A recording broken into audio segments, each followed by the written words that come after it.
news of the week. Really, it was a slow, real like signing wise news and on that in the NHL. Unfortunately, though, no, not for unfortunately, it's been fun. It's been fun. The Carolina Hurricanes, they have revenge. They offer sheeted Habs RFA, young centerman, former third overall pick, Jesperi Kotkaniemi, to a 1-year offer sheet. $6.1 million is the cap hit, the AAV and all that. It includes a $20, not 200, not 2000, a $20 signing bonus, which was obviously, or is Sebastian Aho's number. Will, I'm going to ask you first, my fellow Habs fan. When you saw the news, what went through your mind? I mean, I honestly laughed. I thought it was just because basically, like, right when I started really locking into hockey was like the year of the Dustin Penner RFA sheet. Like, that was when I like really knew what was going on. And I remember thinking like how ridiculous it was, how mad Brian Burke was, and like just for the longest time, the RFA thing has always made me laugh in the NHL because every year they'll like show the free agent list and they won't even show RFAs because teams are afraid to offer, because this is what happens. The NHL is an old boys club. It always has been and it probably always will be, where these GMs, they do not like when you do things to them, particularly offer restricted sheets for whatever reason. Mm-hmm. And when stuff like the Aho deal happens, people remember that stuff, and then you end up in these situations. Like, you could see it coming as soon as it happened. It was not even surprising because you're just like, this was gonna happen. It's just how the league operates. Mm-hmm. There's a surprising amount of detail that's come out already about this. Friedman and Merrick did 31 Thoughts. Renaud Lavoie's been all over this. Angles already has some stuff up. Arpin Basu and Sarah Sivian have some stuff on The Athletic people should check out after listening to this show, of course.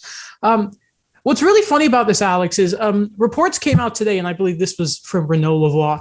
Apparently, this was not Don Waddell, the GM's decision. Apparently, this was instigated by Tom Dundon, who in his short term as Canes GM is really making his presence known around the league. I mean, it doesn't surprise me. I've listened to a couple of interviews with Tom Dundon, and he just seems like that type of guy where he does not care. And like, I guess this kind of just proves it, but there's pettiness, and there is what the Carolina Hurricanes did last night. Mm-hmm. But I also think I have this theory, and I think it's gone around on Twitter too, that they were extra petty because the Carolina Hurricanes haven't had the greatest of off seasons. Letting go of Dougie Hamilton, not great. Bringing in Tony DeAngelo, which was a PR nightmare. So I think adding this extra pettiness kind of just now no one's going to talk about that. So for anyone who hasn't seen, that is, they posted an Uno reverse card. I believe they changed their Twitter handle to be the Hurricanes to Carolina. They made it French. They put out a very clearly Google translated statement. You could tell because the grammar was awful. Don Waddell mirrored Marc Bergevin's statement about when Aho had signed the offer sheet with Montreal. It was funny, though. We don't have a lot of – it feels like, honestly, nowadays in the NHL, the most personality you actually get is out of the Twitter admins, Dan. It's kind of pathetic, but it's refreshing. Yeah, what I loved about it is it's so on brand for Carolina to do something like this. But at the same time, I don't know why, in terms of like that old boys club and everything, that there has to be this you can never do these offer sheet kind of things, or how dare you do these kind of offer sheet things, because the reality is these things are going to happen when we have something like a flat cap, when we have teams scrambling for things. That why out of respect, I know that you have to respect them to a certain extent, but it's a business. You're competing with these guys. Like when Philadelphia did it to Shea Weber, and that's the current contract he has right now, like I feel like there was less publicity on that than there is about this one, and it's a 1-year deal. Yeah, and the again, $6.1 million means that if the Canadiens do not match this, they will receive Carolina's first and third round picks. So, what's significant about this with regard to RFA is that means the Jesperi Kotkaniemi's qualifying offer will be $6.1 million. Apparently, the max Montreal were willing to go. The word is from Freeman it would have been a 2-year deal, around $2 million, some spare change after that. A reasonable bridge for how his performance has been in his very young career. What I don't get, and apparently Freeman also said that Carolina have apparently discussed with Jesperi what a potential long-term deal would look like. But then I wonder what stops this. I want to talk about Carolina's side of the story here first before I get so just depressed about what's going on with Montreal right now. Also, there's this really funny tweet that was like, so the Habs drafted Mayu, the Canes signed D'Angelo, and now they're trying to become the banter team. I thought that was really funny.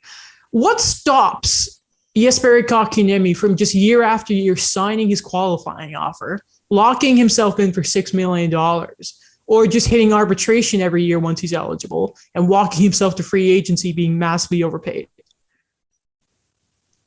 Nothing. That's what I don't get about this. This is like hockey-wise, the Canes didn't sign Nedeljkovic, which we criticized. Right. Their defense is worse. And they go and potentially commit $6 million to Jesperi Kotkaniemi. The only argument I can make is for some reason, hockey players like to have their security and they'll take a longer term deal. So rather than going year by year and he's going to get paid, but there's also this idea of who knows what happens. Fair. That's the only argument that I can make.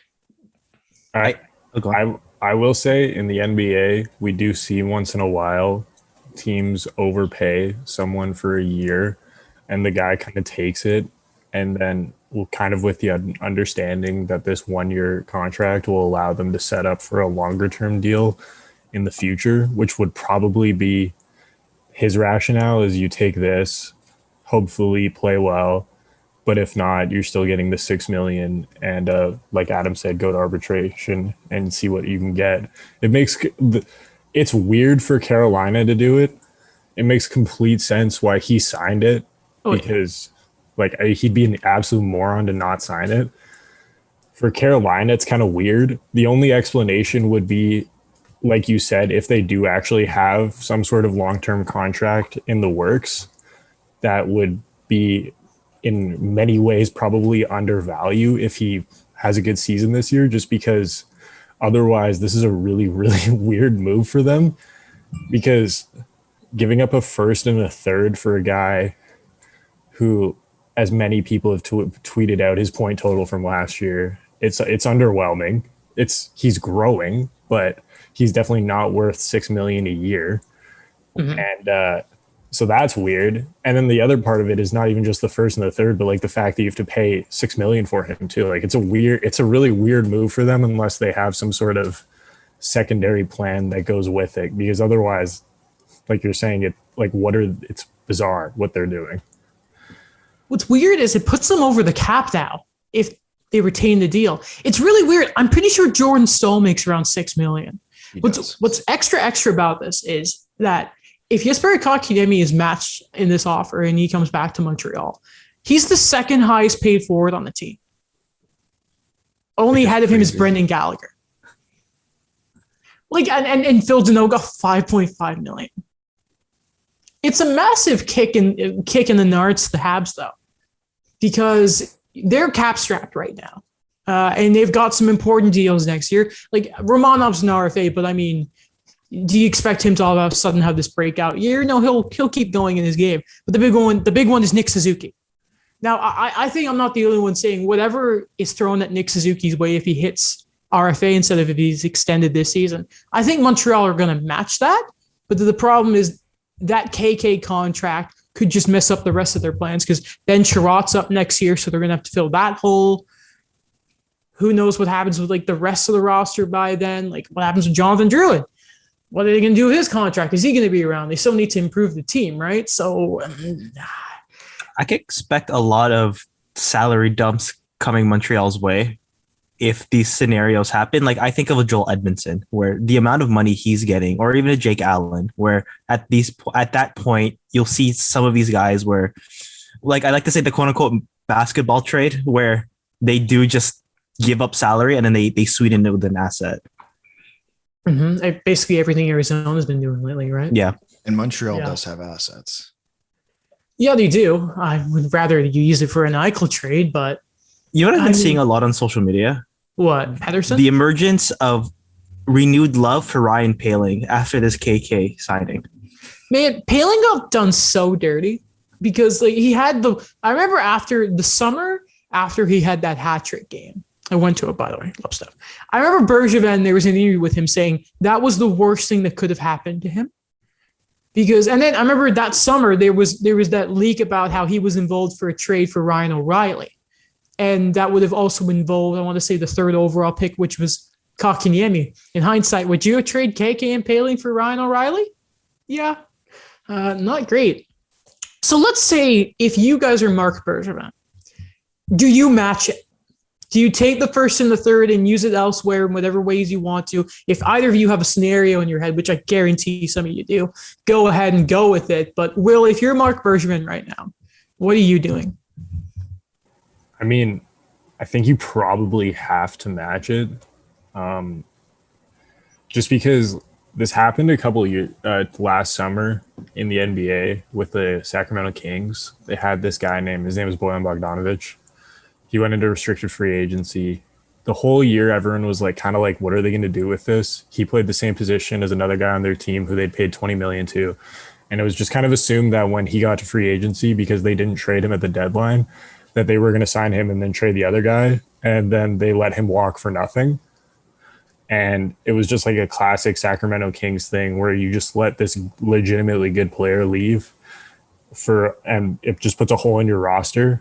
And there's not really a way to fix it. And I feel Montreal, although the 1st and 3rd is nice, the reality is that's your 3rd overall pick from 3 years ago. Like that's a tough sell to your fan base that you go to the Stanley Cup final based in a lot of parts around this young and exciting potential future. Like that's what people were saying as they were getting rolled by Tampa is like, look up and down the roster. Like, this team is loaded with young guys, and and he was one of them. Like he was 4th or 5th on the list, but he was one of them. And so to lose that guy for a probably in the 20s 1st round pick and 3rd round pick is like that's a tough sell. And for a team that you're trying to make the playoffs next year, you can't really argue that the team is going to be in a better position with him not there. And like it's weird. Like I think this decision, what they do, will tell you how they felt about the Stanley Cup playoff run. Because if they think that like that was a legitimate thing and that is something to worth build around, then they will match it and not really think about it. But if they think it was a little smoke and mirrors, got lucky. Toronto was a weird matchup, got lucky there. Winnipeg, like that, like got some breaks, and then all of a sudden you were in the conference finals. Like if they think it's that way, then maybe I could see them letting him walk and just taking the assets and kind of recognizing that $6 million is a ton to pay, and you start, like you said, with the cap issues, putting a ceiling on a team really quickly when you have cap issues on a team that's not a perennial contender. Like that's the worst place to be in sports, is you have cap problems and you're like just okay. Mm-hmm. So that I think whichever route they choose, and I'm curious to hear what you guys think, is going to kind of tell us all we need to know about what they thought of that playoff run. Mm-hmm. I have a lot to say, so I'll let the others go first. Alex, do you want to take it away, and then over to Dan? I don't necessarily think they have to match the offer, just because I have to know. The one thing I'd want to know is what the relationship is between Kotkaniemi and Ducharme. And I think for me, that's the biggest thing. Like, or it's one of the biggest things. The other thing is, obviously, if you're not matching this offer, you're getting that 1st and a 3rd, and you have to have a backup plan. And it's not Jack Eichel, but it is Christian Dvorak. And I think they mentioned it in 31 Thoughts. from this morning. But I mean, Adam, you've been talking about Christian Dvorak since the end of the playoffs for a long time, right? Yeah. So it's a name that adds up, and he can fit in your top 6 if you need him to. Mm-hmm. Dan. I'm going to have to go with the narrative that we've had for so long. I know it's been, the butt end of the joke for so long, but the fact that Kotkaniemi went 3rd overall, and the people we've talked about before, Will Christophilus and everybody, where they mentioned that was a reach of a pick. And I think that, what Will said today was, he was 3rd overall, and it was only 3 years ago. He's only 21. You can't give up on an asset like that yet, especially for the fact that he was, for most, mock drafts, he was a reach. So I think at this point, for the 1 year, I think you're going to have to just take the cap hit and figure it out. I remember the first thing Will Christophilus ever said to me was he had buried Hayden ahead of Jesperi Kotkaniemi in that draft. And I nearly walked away from the conversation. But I mean, hey, hindsight. Okay, I want something Will said there about it's a tough sell. I think the fans are done with him. So first off, apparently this was something I was thinking about because I made the video about this. And I was kind of like, okay, well, you match the offer and you trade him right away. You send him to Buffalo, do the Eichel deal, do whatever you can. I'm done with this kid, right? But then apparently you can't trade them for a year. A player like an offer sheet, once you match a player, you can't trade them for a year, which is such a dumb rule, by the way. Remember the expansion draft where it was like, hey there, guys, no shenanigans unless you're the Caps getting an advantage check back, but whatever. So here's the thing that obviously I don't blame KK for signing the deal, $6 million in a single season and say you're only going to get, around 4.4 for 2 years. I would do that. However, this is a market where there are certain smaller markets where if you do that, you sign that deal, I think you can get away with it. But with such a scrutinized group like the Habs are, and you saw Galchenyuk got it, you saw how bad Jonathan Drouin got it, I think KK is done. Not to mention, he was one of the guys on the outside looking when the playoffs started. When they ended, he was on the way looking out. Apparently, there was word that people thought his last game was after he got scratched. If I'm a fan. He signed a deal with another team. He can take a hike at this point. I think, the big thing is you have to have that deal in place. And Eichel at this point is whatever, but it has to be a guy like Christian Dvorak. You can't go into next year with your center depth being, off the top of my head, Suzuki, obviously, Jake Evans, Ryan Poehling, and Cedric Paquette. Yeah. Listen, and I think of all of us, I'm the one who has the most difficulty putting the fan glasses away. My sports issue piece, I still made it about the Habs. The guy can leave. He doesn't. He signed a deal with another team. You don't. They talk about the atmosphere when Ryan O'Reilly signed the Calgary one. It's different. He signed somewhere else, and the team just. It's such a mirror thing of what happened with Galchenyuk to a point. You get worried when they start playing him on the wing. I don't think there's been the off ice issues that there were around Chucky, but still, the smoke is there, the history is there. And the thing with the pick, for me, I remember a few weeks ago, I was really getting on Brad Treliving for not just trading Sam Bennett. If it's not working, just go for it. Get the picks at this point, man. And even if you hold on to the picks and you decide to finally do this damn rebuild and poor Carey Price is just there, this poor guy, the draft's in Montreal. Another reason that you could see them even holding on to them. Because, let's be honest here. Even if they get Dvorak, they're not making the playoffs in the Atlantic Division. They're just not. That's a fact. Even as people seem to have just completely written the Leafs off. But even at their roster at this point with their top end talent, they're above Montreal. The Panthers are above Montreal. Boston are ahead of Montreal. And Tampa Bay are going for a three-peat. You know what I mean? He's gone in my books. Plus this, Mark Bergevin, we all have seen, his history indicates, he doesn't move off his plank. We saw that with Markov, with Radulov. This, no matter what, Jesperi Kotkaniemi is not going to be a Hab in the next 3 years, especially, obviously, if this is matched, he's not staying. It goes against everything of Mark Bergevin's history. even if he leaves and he goes to like this upper management position, whatever this thing is, because he has his offer on the table, it's done. It's done. Yeah. So one thing I wanted to jump in off of what you said is restricted free agency is like, it's notoriously messy, and it almost always, I shouldn't say always, but it almost always can just tank relationships. Like there's a really famous example, I hate keep bringing back to the NBA, but they actually signed restricted free agents in the NBA. So there's actual real examples, unlike in the NHL where it's once every 3 or 4 years. But about 6 or 7 years ago, Gordon Hayward signed a restricted free agency offer with Charlotte. And basically the reason he signed it was because he felt Utah was lowballing him. And he's like basically on the record that he was never the same with Utah again. And that's part of why he left to Boston when that contract with Charlotte ended because Utah matched it, because he was just kind of like, they never fully were in on me. And I think this situation, it's kind of the other way around, where you're mentioning the team's kind of out on him. And if the team is out on him, like you're saying, like this is not going to help. Like it's not one of those things where some people may think, oh, they signed a deal for them, so now it's easier because they don't have to negotiate.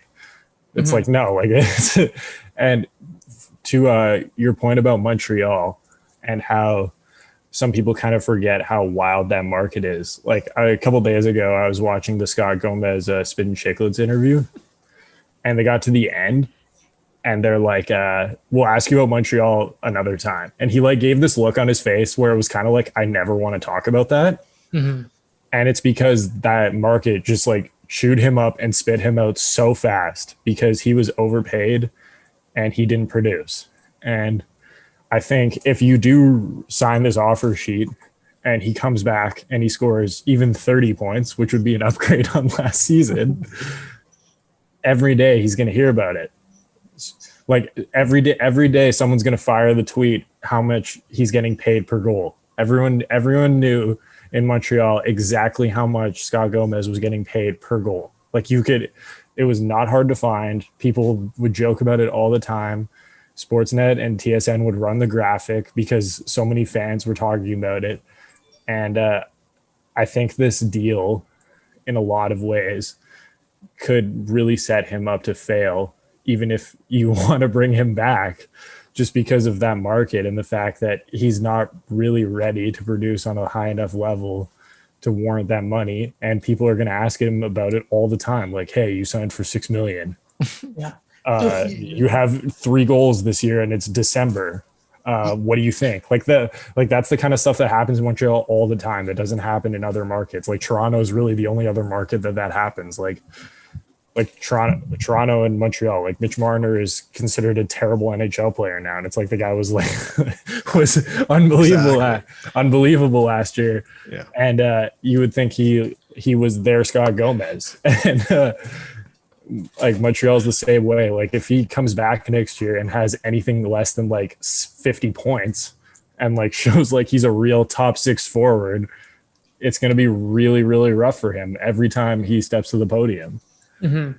Even if they do match him though, like they match the offer, he's gone next summer, right? Like even if he has a slight improvement over his number, over the numbers he had this year, like unless it's spectacular and like we want to keep this guy long term, I can't see a scenario other than that one where he's not traded by the start of the next season.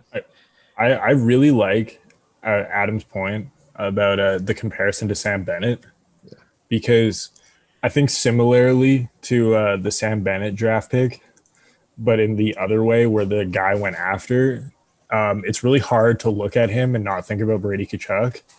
And that was the real issue with Sam Bennett. It wasn't all his production. It was the fact that he was the pick after Draisaitl. And it was like, how nice would it be if the Flames had Draisaitl? Like, oh, Sam Bennett had 15 goals this year. He looks like he's going to be better. It's like, yeah, well, Draisaitl had 85 points. Like there was nothing he could do to kind of get out of that shadow.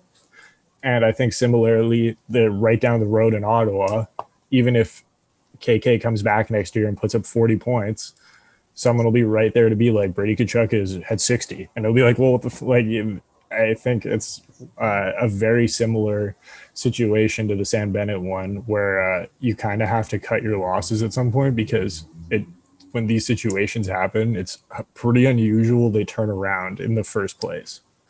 And I'm pretty sure Quentin Hughes was a few picks after that too. Yeah, he was 7th. Could you imagine going into this season, Montreal had a right side of Weber, Petrie, Hughes? It changes everything. I have a question, by the way. Shoot. Yes. So, like, at this point, when it comes to value of KK, would a first and a third not like that not be the worst thing for like the way he played and the fact that he was a healthy scratch? It's interesting you mentioned that. Something I forgot to mention is apparently the Hurricanes in the past couple of days were trying to acquire Jesperi Kotkaniemi.